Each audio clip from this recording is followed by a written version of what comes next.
بسم اللہ الرحمن الرحیم نحمده ونصلي ونسلم على رسوله الکریم اما بعد۔ معزز طلبہ کرام، اللہ تعالیٰ سے امید ہے کہ آپ سب خیر و عافیت سے ہوں گے۔ سبق نمبر 70 اور اس سبق میں ہم باب تفویض الطلاق کو شروع کر رہے ہیں، جس کی یہ فصل فی الاختیار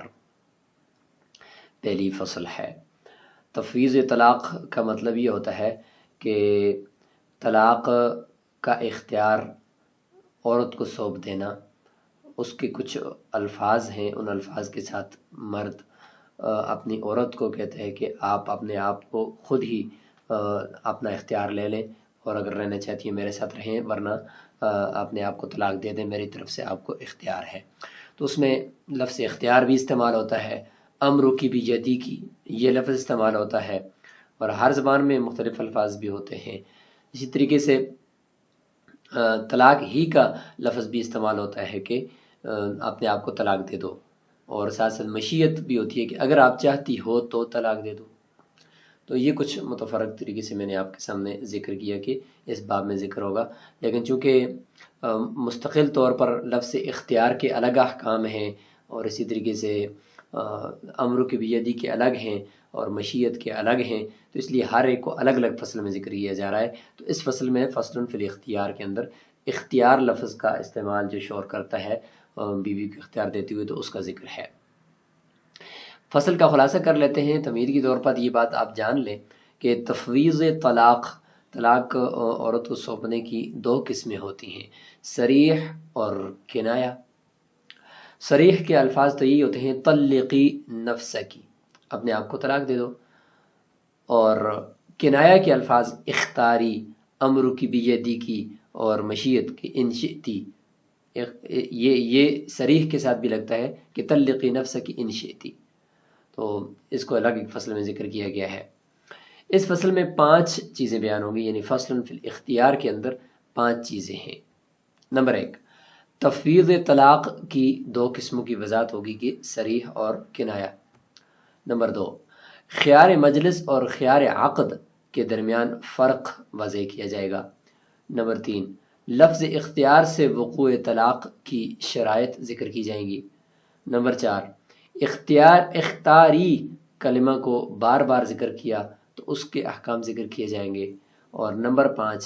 اختیار کے استعمال میں بیوی کا شوہر کی مخالفت کرنا۔ باب تفویض الطلاق، اس سے پہلے جتنا بھی ذکر تھا طلاق کے احکام میں، وہ تھا کہ جس کے پاس طلاق کا اختیار ہے، یا جس کو شریعت نے طلاق کا اختیار دیا ہے، تو اس کا ذکر تھا کہ فی نفس ہی خود بذات خود وہ طلاق کیسے دے گا، یا دے گا تو اس کا کیا حکم ہوگا۔ اور اب یہاں سے اسی شخص کا اپنا یہ اختیار کسی اور کو دینے کا بیان شروع ہو گیا ہے۔ فصل فی الاختیار، وَإِذْ قَالَ لِامْرَأَتِهِ، کوئی شخص اپنے بیوی کو کہتا ہے اختاری، تجھے اختیار ہے، ینوی بذالک الطلاق، کیونکہ لفظ کنایہ ہے نا، تو اس میں نیت ضروری ہوتی ہے طلاق کی، تو یہ لفظ بولتے ہوئے طلاق کی نیت کر دی۔ او قال لہا، یا اس کو یہ کہا طلقی نفسکی، اپنے آپ کو طلاق دے دو۔ یہ صریح الفاظ ہیں تفویض طلاق کے۔ فلہا، ان دونوں مسئلوں کے اندر، دونوں صورتوں میں اس عورت کو اختیار ہے کہ ان تطلق نفسها، اپنے آپ کو طلاق دے دے، لیکن ما دامت فی مجلسها ذالک، جب تک وہ اسی مجلس کے اندر موجود ہے، اس وقت تک اس کو یہ اختیار ہے۔ فإن قامت منہ، اگر وہاں سے وہ اٹھ کھڑی ہوئی، صرف اٹھ کھڑا ہونے سے ہی، او اخذت فی عمل آخر، یا کسی دوسرے عمل کے اندر شروع ہوگی، مشغول ہوگی، تو دوسرا کوئی عمل شروع کرتے ہی، کوئی بھی کام ہو، خرج الامر من یدیہا، اس کے ہاتھ سے یہ اختیار اور یہ معاملہ نکل جائے گا۔ اس کے بعد کھڑی ہو کر یا کسی دوسرے معاملے میں مشغول ہو کر پھر وہ اپنا یہ اختیار استعمال کر کے اپنے آپ کو طلاق نہیں دے سکتی۔ دلیل یہ ہے کہ لأن المخیرۃ لہا المجلس باجماع صحابہ، کیونکہ جو مخیرہ ہوتی ہے، جس کو اختیار دیا جاتا ہے، تو اس کے لیے مجلس ہی تک وہ اختیار محدود ہوتا ہے۔ صحابہ کرام کے اس پر اجماع ہے۔ وَلِأَنَّهُ تَمْلِيكُ الْفِعْلِ مِنْهَا، اور دوسری عقلی دلیل بھی ہے کہ اس میں عورت کو فعل کا مالک بنایا جا رہا ہے، اور والتملیکات تقتضی جواباً فی المجلس، اور تملیکات جو ہوتی ہیں نا، جیسے کہ بے کے اندر ہے، وہ مجلس کے اندر اندر جواب کا تقاضا کرتی ہیں، کہ جیسے کہ ایک طرف سے ایجاب ہوتا ہے کہ میں یہ چیز بیچ رہا ہوں یا میں یہ چیز خرید رہا ہوں، تو دوسری طرف سے فریق ثانی کو بائع یا مشتری ہے، اسی مجلس کے اندر اندر جواب دینا ہے کہ میں قبول کرتا ہوں یا میں لیتا ہوں یا نہیں۔ نکاح کے اندر بھی اسی طریقے سے ہے۔ لأن ساعات المجلس اعتبرت ساعۃ واحدہ، کیونکہ پوری مجلس کا جتنا وقت ہے اس پورے وقت کو تو ایک ہی ساعت یعنی ایک ہی وقت قرار دیا جا سکتا ہے، لیکن اس مجلس سے کو برخاست کر کے ختم کر کے کوئی اور وقت یا کسی اور مجلس میں بیٹھ جانا اور اس پہلے والے مجلس کو ختم کر کے پھر آگے جا کر قبول کرنا، تو اس کو ہم یہ کہیں گے کہ یہ ایک الگ مجلس ہے اور ایک الگ صورتحال ہے، لہٰذا اس میں یہ جو قبول ہوگا یہ معتبر نہیں ہوگا۔ الا ان المجلس تارۃ يتبدل بالذهاب عنه ومرۃ بالاشتغال بعمل آخر، فرماتے ہیں کہ ہاں اتنی بات تو ہوتی ہے کہ مجلس کبھی کبھار اس سے اٹھ کر چلے جانے سے بدل جاتی ہے، اور کبھی اسی جگہ مجلس میں بیٹھے بیٹھے کسی اور عمل میں مشغول ہونے کی وجہ سے بدل جاتی ہے۔ تو جب ان سب چیزوں سے مجلس کو برخاست شمار کیا جاتا ہے، مجلس کو تبدیل شمار کیا جاتا ہے، تو ان صورتوں میں فرماتے ہیں کہ اگر عورت اٹھ جاتی ہے یا وہیں پہ موجود ہے لیکن کسی اور کام میں مشغول ہو گئی ہے، تو ہم یہ کہیں گے کہ اس نے اس مجلس کو ختم کر دیا، لہذا اس کے اختیار بھی ختم ہو گیا۔ اذ مجلس الاکلی غیر مجلس المناظرہ، کھانے کی مجلس مناظرے کی مجلس سے کے علاوہ ہے۔ اگر کوئی شخص کھانا کھا رہا ہے تو اسی جگہ بیٹھے بیٹھے کھانا ختم ہوا، آگے سے دوسرا عمل شروع ہو گیا، مناظرے کا مثلا عمل شروع ہو گیا، گفت و شنید شروع ہوگی، تو یہ ایک الگ مجلس ہوگی اگرچہ جگہ وہی ہے۔ ومجلس القتال غیرهما، اور قتال کی جو مجلس ہوتی ہے کہ اسی جگہ پہ اگر وہ قتال شروع ہو جائے تھوڑی دیر بعد، تو یہ ایک الگ مجلس ہے، بے شک جگہ وہی ہو۔ تو دوسرے کسی کام میں مشغول ہونے سے بھی مجلس بدل جاتی ہے۔ تو یہاں پر یہ بیان کرنا مقصود ہے کہ عورت اگر کسی اور عمل میں مشغول ہو جاتی ہے وہیں پہ بیٹھے بیٹھے، تو پھر بھی مجلس پہلے والی ختم شمار ہوگی۔ وَيَبْطُلُ خِيَارُهَا بِمُجَرَّدِ الْقِيَامِ، یہاں پر اس لڑکی کے یعنی اس عورت کے صرف مجلس سے کھڑا ہونے سے ہی اس کا اختیار باطل ہو جائے گا۔ لِأَنَّهُ دلیل الاعراض، کھڑا ہونا یہ اعراض کی دلیل ہے کہ یہ اپنا اختیار استعمال نہیں کرنا چاہتی۔ بخلاف صرف وسلم، بخلاف بے صرف کے اور بے سلم کے، کہ اس میں بے صرف کے اندر تو سمن کے بدلے میں سونا چاندی کی بے ہو رہی ہوتی ہے، سلم کے اندر سمن پہلے دیا جا رہا ہوتا ہے مجلس میں اور مبیع بعد میں لیا جا رہا ہوتا ہے۔ فرماتے ہیں کہ بخلاف ان دونوں کے، کیوں؟ لأن المفسد هناك الافتراق من غیر قبض، وہاں پر جو اس بے کو فاسد کرنے والی چیز ہے وہ بغیر یعنی مبیع اور سمن میں سے کسی ایک کے اوپر قبضہ کیے بغیر، صرف میں تو دونوں پر قبضہ کیے بغیر اور سلم میں سمن پر قبضہ کیے بغیر وہاں سے اٹھ جانا، یہ وجہ بنتی ہے اس بے کو فاسد کرنے کی۔ تو وہاں پر تو یہ ہوتا ہے، لیکن ادھر جہاں پر عورت کو اختیار دیا گیا جس مجلس میں، اس میں صرف کھڑا ہونا ہی اس کے اعراض کی دلیل ہے۔ ثم لا بد من النیت فی قولہ اختاری، فرماتے ہیں کہ اختاری کے اندر نیت کی قید لگائی ہے، فرماتے ہیں یہ ضروری ہے،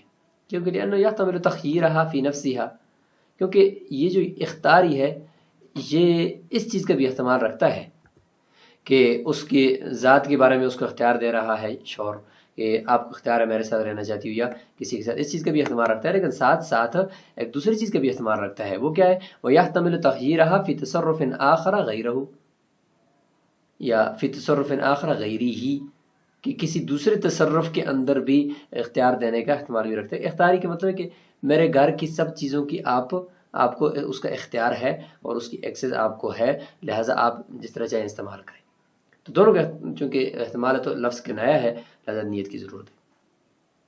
فَإِنْ اخْتَارَتْ نَفْسَهَا فِي قَوْلِهِ اختاری کانت واحدۃ بائنۃ، اگر عورت اپنے آپ کو اختیار کر لیتی ہے یعنی اپنے نفس کو اختیار کر لیتی ہے اور اس کے اس قول اختیاری سے اور کہتی ہے کہ میں اپنے آپ کو طلاق دیتی ہوں، تو کانت واحدۃ بائنۃ، ایک طلاق بائن واقع ہوگی۔ والقیاس، اور قیاس کا تقاضا تو یہی تھا کہ اللہ یقع بہذا شیء، اس سے کچھ چیز بھی واقع نہ ہوتی، وان الزوج طلاق، اگرچہ شوہر اس سے طلاق کی بھی نیت کر لیتا، لانه لا یملک الایقاع بهذا اللفظ، کیونکہ شوہر خود بھی اختیاری کے لفظ سے طلاق کو واقع کرنے کی ملکیت نہیں رکھتا،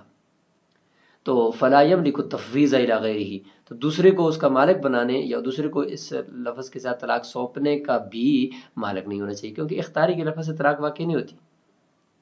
اگر شوہر خود بھی دے۔ لیکن الا ان استحسناہ لاجماع صحابہ، لیکن چونکہ اس اختیاری کے لفظ میں صحابہ اکرام کا اجماع ہے، ایک تو یہ وجہ ہے، اور دوسرا یہ کہ وَلِأَنَّهُ بِسَبِيلٍ مِّنْ أَن يَسْتَدِيمَ نِكَاحَهَا أَوْ يُفَارِقَهَا، اور دوسرا یہ کہ شوہر کو اختیار ہے کہ وہ اپنے نکاح کو برقرار رکھے یا اس عورت کے ساتھ یا اس عورت کو جدا کر دے، تو لہٰذا جب ان دونوں چیزوں کا اختیار ہے شوہر کو، تو فَيَمْلِكُ إِقَامَتَهَا مُقَامَ نَفْسِهِ، تو اس چیز کا بھی اختیار ہے کہ وہ عورت کو اپنے قائم مقام بنا لے فی حق هذا الحکم، اس حکم کے حق میں کہ عورت بھی اپنے نکاح کو برقرار رکھنا چاہتی ہے یا مجھ سے جدا ہونا چاہتی ہے۔ ثم الواقع بها بائن، اچھا پھر فرمایا تھا کہ اس سے طلاق بائن واقع ہوگی، اس کی وجہ بتا رہے ہیں کہ لأن اختیارها نفسها بثبوت اختصاصها بها، عورت کا اپنے آپ کو اختیار کرنا یا اپنے نفس کو اختیار کرنا، یہ عورت کے اپنے نفس کے ساتھ اختصاص کے ثبوت کے ساتھ ہی ہو سکتا ہے۔ عبارت کا مطلب یہ ہے کہ عورت اگر اپنے آپ کو اختیار کرے گی تو اس کا مطلب یہ ہے کہ یہ اسی وقت ممکن ہے کہ عورت اپنے نفس کی مالک بنے اور شوہر کی قید سے آزاد ہو جائے، اور عورت کی ملکیت، عورت کے اوپر سے شوہر کی ملکیت ظاہر ہو جائے، تو یہ اسی وقت ہی ہوگا نا۔ لہٰذا عورت کا اپنے آپ کو اختیار کرنا اس کے اپنے نفس کے ساتھ اختصاص کے ثبوت کی وجہ سے، اور یہ ثبوت فی البائن، بائن کے اندر ہی ہو سکتا ہے، طلاق رجعی کے اندر تو وہ اپنے اختصاص نہیں کر سکتے کیونکہ شوہر رجوع کر سکتا ہے۔ ولا یکون ثلاثا، اختیاری کے لفظ سے 3 طلاقیں نہیں ہوں گی، وان نوى الزوج ذلك، اگرچہ شوہر اس کی نیت بھی کر لے، کیونکہ لان الاختیار لا يتنوع، اختیار جو ہوتا ہے وہ ایک سمجھ لیں کہ ایک عورت کو ایک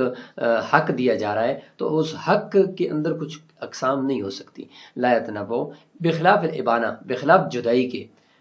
بینونت کے، لأن البینونت قد تتنوع، بینونت کی 2 قسمیں ہوتی ہیں کہ بینونت غلیظہ اور بینونت خفیفہ۔ قال ولا بد من ذکر النفس فی کلامہ او فی کلامہا، اچھا اختیاری نفس کی، یا عورت کہے اخترت نفسی، تو یا دونوں کے الفاظ میں سے کسی ایک کے لفظ میں نفس کا ذکر ہونا ضروری ہے، او فی کلام، یہ مرد کے یا عورت کے کلام میں، حتی لو قال لها اختاری، اور عورت نے کہا قد اخترت، فهو باطل، یہ باطل ہے،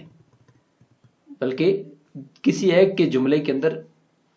نفس کا ذکر ہونا ضروری ہے، لأنه عرف بالاجماع،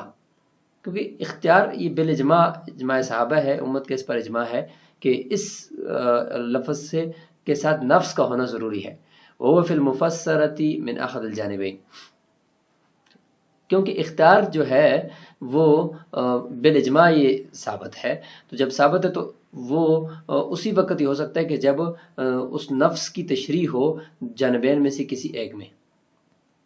چونکہ صرف نفس کا اختیار عورت کو دیا جا رہا نا، کسی اور چیز کا تو نہیں دیا جا رہا، تو لہذا اس کی تشریح ہونا، اس کی تفسیر ہونا کسی ایک کے کلام میں ضروری ہے۔ وَلِأَنَّ الْمُبْهَمَ لَا يَصْلُحُ تَفْسِيرًا لِلْمُبْهَمِ، عقلی دلیل یہ کہ مبہم کی تفسیر نہیں بن سکتا،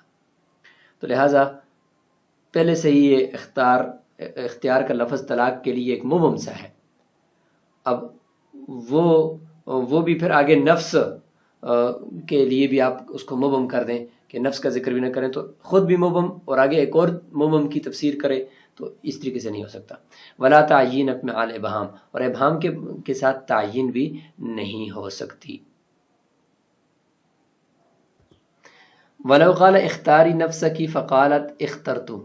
تقع واحدۃ بینۃ، اب یہ دیکھتے ہیں کہ کس طریقے سے نفس کا ذکر کسی کے کلام میں آئے تو تب یہ اس سے اطلاق واقع ہوگی، ورنہ نہیں۔ تو فرماتے ہیں کہ مرد نے کہا کہ اپنے نفس کو اختیار کرو، اور عورت نے آگے سے نفس کا ذکر نہیں کیا، اس نے صرف یہ کہا اخترت،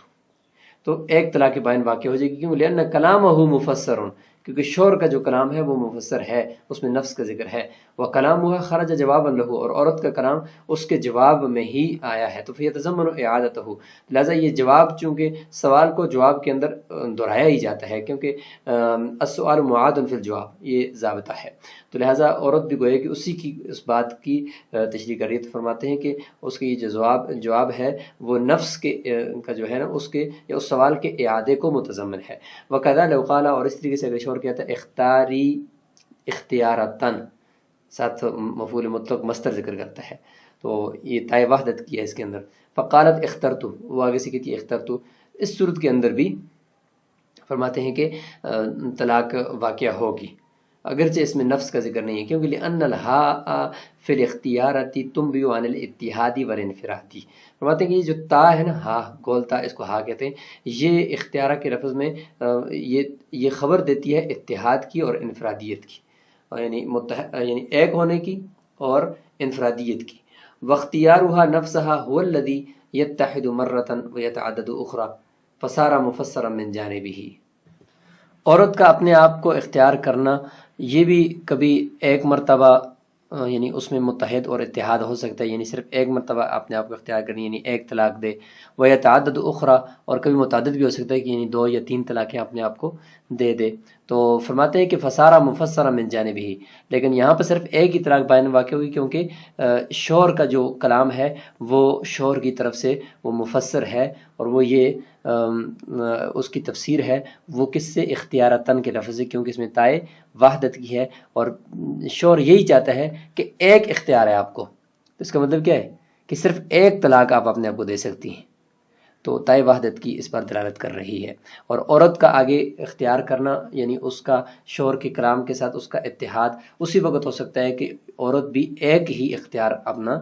استعمال کرے اور اس میں ایک ہی طلاق اپنے آپ کو دے، تائے وحدت کا خیال کرتے ہوئے. تو اس سبق کو یہیں پہ روکتے ہیں، اور اگلے سبق کے اندر انشاءاللہ ہم اس فصل فی الاختیار کو مکمل کرتے ہیں. آج ہم نے لفظ اختیار کے ساتھ عورت کو طلاق سونپنے سے متعلق احکامات کو پڑھا ہے. السلام علیکم ورحمۃ اللہ.